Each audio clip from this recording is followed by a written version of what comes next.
31 milyong Pilipino nagbigay ng tiwala kay PBBM. Sana nga hindi totoo. Pero kung meron naman yan at kung talagang gumamit siya, siya lang nakakaalam yan, he should come clean. Kung siya'y aamin siguro, no, dahil eventually lalabas at lalabas naman yan. Ang sabi ni Maharlika, mga hindi matatapos ang June na hindi lalabas yan. Siguro, kapag umamin na siya ngayon pa lang, baka maintindihan pa ng taong bayan. Pero dapat hindi lang pag-amin. No? Kung totoo na talagang siya gumamit, kinakailangan ipakita niya na talagang nagbago na siya. No? Kasi ako naman, kung ginawa niya yan bago siya naging presidente, baka naman pwede naman siyang mapatawad. No? Kung mapapakita niya na hindi na talaga yan nangyayari hanggang ngayon. Dahil napakadelikado naman kung ang presidente ay wala sa tamang pag-iisip at gumagawa ng mga desisyon. Ngayon nga, hindi natin medyo naiintindihan. No? Maraming beses na bumabalentong ang presidente. Hindi nga natin alam kung bakit gano'n. No? Pero baka nga kung totoo itong pulboronic video na ito, maintindihan na natin kung bakit siya bumabalentong. No? Dahil talagang hindi nasa tamang pag-iisip. Pero hindi pa po natin alam, no? Kung ano talaga yan hanggang hindi lumabas yung pulboronic video na yan. Pero alam mo, talagang gagawin ng PCOO dyan, ookrayin yung authenticity. Pero hindi naman tayo hukuman na kinakailangan maging technical. Ito po ay court of public opinion. Kapag lumabas yung pulboronic na yan, kada Pilipino maghuhusga kung naniniwala sila at hindi. At kung karamihan na ay naniniwala, sa tingin ko, wala namang Pilipino na papayag na patuloy manungkulan ang isang tao na nagpupulburon sa pinakamataas na pwesto ng ating gobyerno na po pwedeng maging mitsa sa buhay ng napakaraming Pilipino, lalong-lalo na kung mali ang desisyon na makikipaggera o hindi. So, pero ang aking panawagan, kung totoo naman yan, forgiving naman ng mga Pilipino. Aminin na bago pa lumabas kung totoo. Siya lang makakasagot niyan Pero, at saka yung mga malalapit niyang mga kaibigan. Pero I'm sure ngayon, nag-uusap-usap na yan kung anong susunod na hakbang na gagawin nila, no? At I'm sure, dahil si Maharlika ay nag-confirm ng nakita niya yan, abay, hindi papayag yan na hindi ipapalabas ni Maharlika yan. Di ba? Kasi ngayon, alam natin, may hawak ng video si Maharlika. At alam mo, partner, hindi mo po pwedeng okrayin si Maharlika, no? Dahil bagamat siya ay nabawasan na ng viewers sa Facebook. Hindi ko alam kung meron pa siyang Facebook. Abay sa YouTube, no? Kada broadcast niya at araw-araw siya nagbo-broadcast, hindi bababa sa 100,000 ang viewers niya. No? Sa 100,000 niya na po pwede magtrumpeta kung anong mga nasasabi ni Maharlika. No? Isang palabas lang ni Maharlika dyan, may mga 100,000 na po pwede mag-share at one time. At yung 100,000, another 100,000. So in due course, lahat ng Pilipino mapapanood yan. So dapat kayo pa lang, magdesisyon na ang presidente. Kung totoo yan, aminin, humingi ng tawad at magpakita na siya nagbago na. Kung totoo. Kung hindi naman totoo, malalaman natin at lalabas talaga yan. The truth shall set him free. Pero mayayanig po talaga ang sambayanan kapag yung pulboronic video na yan ay napalabas. madali lang naman patunayan, attorney, hindi ba? Sasailalim lamang ng isang drug test. Pero dapat yung the drug test ay may assurance na hindi rin mababago. Yun nga ang nakakataka kay Presidente kasi hindi niya in-address yung issue. Ang sabi niya, naalala nyo, yung siya'y palipad sa isa sa, hindi ko na maalala kung saan, napakadami na niyang biyahe, no? Hindi ko na masundan. No? Parang halos lahat ng bansa sa daigdig na bisita na niya. Pero anyway, nung isa sa paalis siya at siya nagkaroon ng press briefing bago umalis, sabi niya, kung maalala kong tama, I will not even dignify that with an answer. Naku, Mr. President naman, ang dami-dami nagsasabi naman talaga na may mga pagkakataon na nakita nila na gumagamit kayo, no? So, dapat sana sinagot. Ang sagot lang naman dyan, okay, gumamit ako nung ako'y bago pa magpresidente, pero nagbago na ako. O, di ba? Pero, marami naman talaga tao na gumagawa ng hindi karapat-dapat ng kanilang kabataan, no?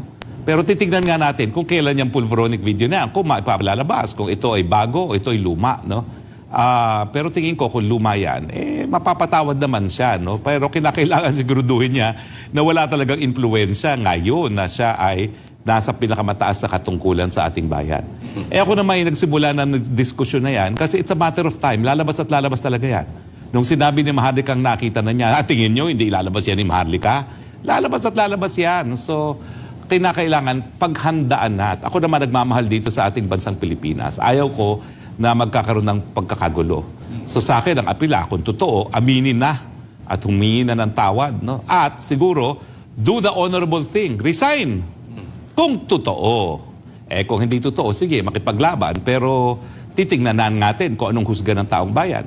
Kasi kung despite yung sasabihin ni Cheloy Garapil at lahat ng spin doctors na Malacanang na hindi totoo yan at naniwala ang taong bayan, baka mamaya maulit ang kasaysayan muli. No?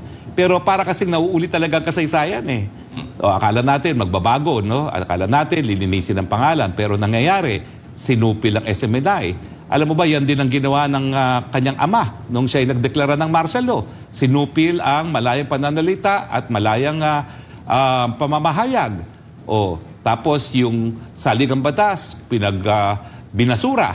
Ngayon, palapit na tayo dun sa punto na mukhang ibabasura din ang 1987 Constitution dahil nga dito sa bribery initiative. At alam mo, at least yung ama niya, nagdeklara ng martial law at binawala ang saligang batas. Hindi na ginamit ang kaban ng bayan para bilhin ang mga pirma ng taong bayan at yung bilyon-bilyon hindi na pinamigay sa mga congressmen, sa congressman para nga mabago itong saligang batas. So parang nauulit pero mukhang mas legalistic yung ginawa ng kanyang ama na okay, may kapangyarihan akong martial law, dedeklara ko na lang.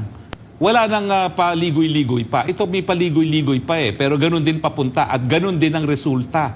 At yan nga po ang ebidensya na mapipresenta natin dyan ay nangyari sa SMNI na kaparehong ginawa rin ng Presidente Marcos pero nagbigay muna siya ng legal na basihan. Dahil kapag merong martial law, pag merong state of national emergency, pwedeng limitahan ang malayang pananalita. Pero kinakailangan i-report yan sa UN. Sa UN Committee on Human Rights. No? At kinakailangan, panandalian lang. Pero ang ginagawa ng junior, miski walang martial law, ginagawa niya yung kaparehong panunupil, pero yun nga po, na walang legal cover. Kasi wala naman tayong deklaradong state of national emergency, except na lang, kung gagamitin nga niya yung sinasabi niyang annexation ng China sa ating mga teritoryo bilang state of emergency at magdedeklara ng martial law. Hindi ko alam kung ano mas mabuti Yung lantaran na nagdedeklara ng martial law, at least yan, parang patas Parang let's call a spade. O yung nangyayari ngayon na creeping martial law ang tawag ko. Kasi ang suma total, ganun din, panunupil ng karapatan. At saka yung pag-exercise ng presidente na extraordinary powers na walang formal na deklarasyon. Di ba? So at least, siguro kung nagkaroon ng deklarasyon na yan, malinaw. Wala nang linlangan. Wala nang, paligoy-ligoy pa, no? Call a spade. Pero, yun nga po, no? Dahil hindi tayo natututo sa kasaysayan natin at isa na ako doon, na sumunod kay BP Sara na talagang nakipagtambalan sa isa na namang Marcos, ayan, mukhang nauulit muli ang ating kasaysayan. Pero attorney, sinasabi ng ilan na itong pulveronic video, destabilization plot, isang demolition job para sa Pangulo. Well, una-una, kung totoo nga to, sino nag-destabilize sa administrasyon niya kung hindi siya mismo?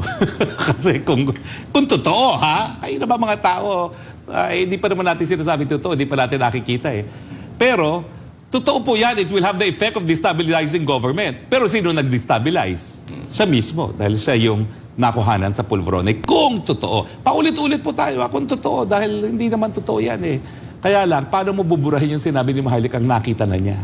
Ito kasi yung kauna-unahang pagkakataon na meron nagsabing nakakita na Palagi lang tayong naririnig lang natin na meron. Pero ito ngayon, meron nagsabi, nakita ko na sa aking mga mata. Ano bang ebidensya?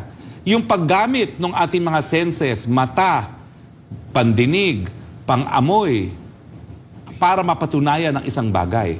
Ngayon, may nakakita na, may nakarinig na. Anong tawag dyan? Yan po yung ebidensya. Pero antayin natin dahil tayo lahat maghuhusga. Honorable Filipino people, you will become a judge soon kapag lumabas nga itong pulveronic video. At kayong magdidesisyon, stay or leave pagdating sa ating empleyado na pinakamataas na empleyado ng ating gobyerno, ang presidente.